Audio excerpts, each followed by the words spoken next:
very much commend this bill to the House and thank the Minister for his work in it. Speaker. The Honourable Damien O'Connor.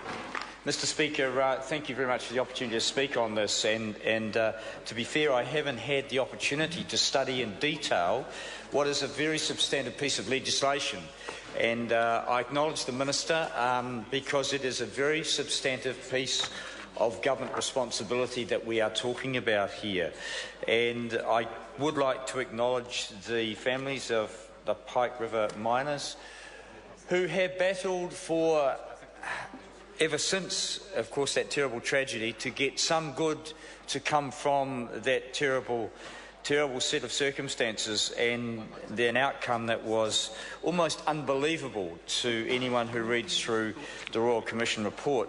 Mr Speaker, there'll be many who say we told you so, and this piece of legislation was needed since 1992. When the previous national government brought into place a philosophical, laissez-faire, idiotic piece of legislation that believed that market forces and individual responsibility and commercial pressures would protect workers in the workplace. And it hasn't, and it doesn't. And we do need to change this legislation. And there are some very good provisions in this bill, and I'm sure that the Select Committee will properly scrutinise each and every word of it, as they should do. It will be done with new enlightenment, I guess, by particularly members of the National Party and ACT, who have, I guess, for a long time thought that the market will deliver, as I said, protection for everyone, nirvana for all, and huge wealth for those who have the ability to do that. We kill too many people in New Zealand every year when they go to work, and we can start from the situation of farmers who are their own bosses, out doing their own thing, making their own decisions, to someone who's in a factory working at a machine where the guard and the protection hasn't been properly built in, where their job is somewhat monotonous, but they're simply working in an unsafe situation the whole time. Most of it's okay, but the one incident that occurs or something happens and they might lose an arm or worse still, lose their life. We have these situations occurring all too often across the country, where the farmer makes the wrong decision and goes into a place that's too steep for the mountain bike, for the four-wheeler, or you've got, as I say, other judgments on risk that simply end up being fatal and disastrous.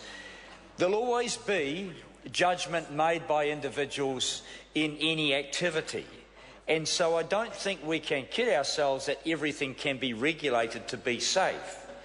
But placing the right pressure on individuals to make the right decision is what we should be encouraging.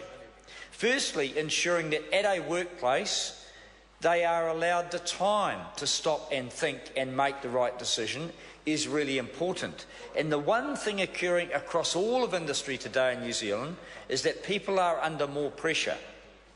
Because in spite of what the government says about a rockstar economy and about it all having this wonderful economic growth, the reality is for many, many people across our economy, they are under more pressure.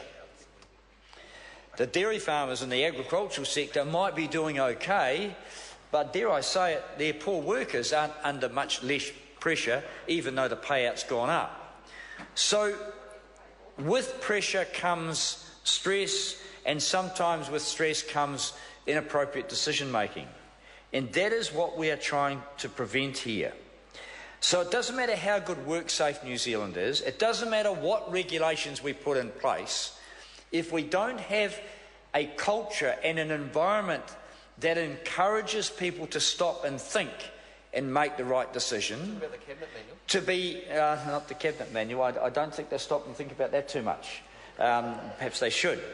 Can I say that risk management's not been part of the cabinet manual? It's not been part of mainstream thinking in the workplace.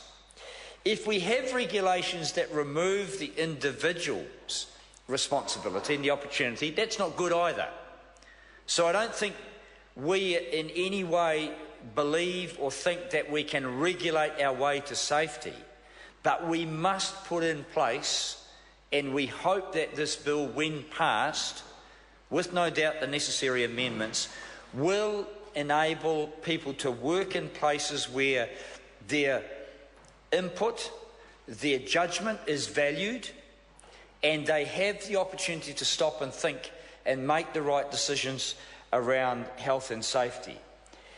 There are a number of things that my colleagues referred to in here, and I know on behalf of Andrew Little, who's not here, the absence of corporate manslaughter from this legislation is probably a major omission.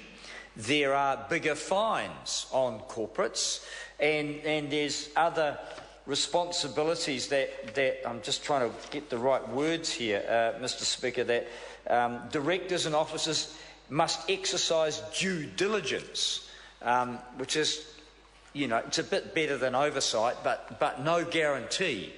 And ultimately, until people at every part of a business, at every level of a business, be that vertical or lateral in terms of its operation, thinks about work safety, thinks about protecting the people who work in and around them, then we will not have the culture that we're trying to create through this.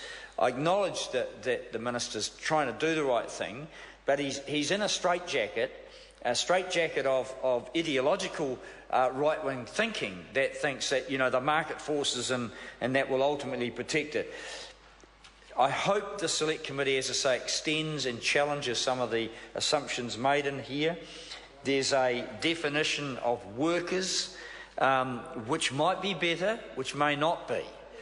But the obligation on workers, and I know when the Minister first announced this legislation, he clearly indicated that, there would be responsibility on workers, to uphold safe practices, and that is fine to a point, because the workers don't have the same level of negotiating power when it comes to raising a point in the workplace. And there is a culture of fear in too many workplaces around this country where workers are afraid to raise issues.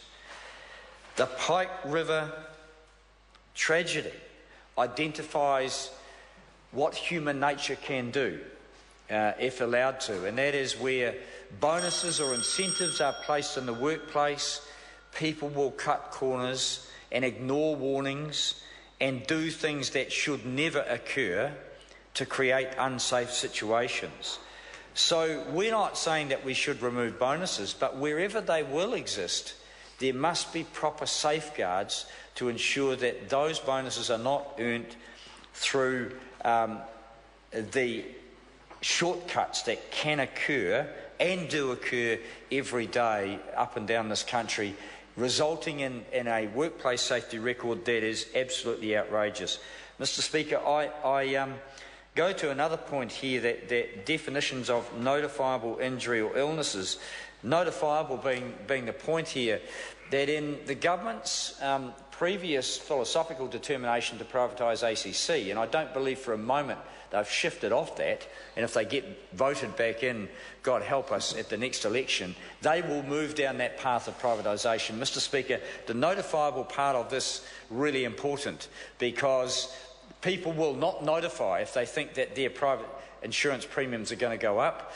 There are all sorts of abhorrent behaviours that occur under a private system, and that will too drive bad behaviour in the workplace. So while the bill is moving forward in some areas, there are some dangers in here, and I hope that the Select Committee has the time, has the freedom to think laterally, and does take input from all parties to indeed deliver the kind of health and safety legislation that this country desperately needs, that was thrown out the door in 1992, and now the National Party, in guilt, and so they should be, is reintroducing finally legislation that goes in large part down the track to a better, safe working environment for New Zealanders. Good speech. Mr Speaker. I call the honourable member Denise Roach. Tēnā koe, Ms Roach. Tēnā koe, Mr Speaker. I'm pleased to take a call for the Greens on the first reading of the Health and Safety Reform Bill.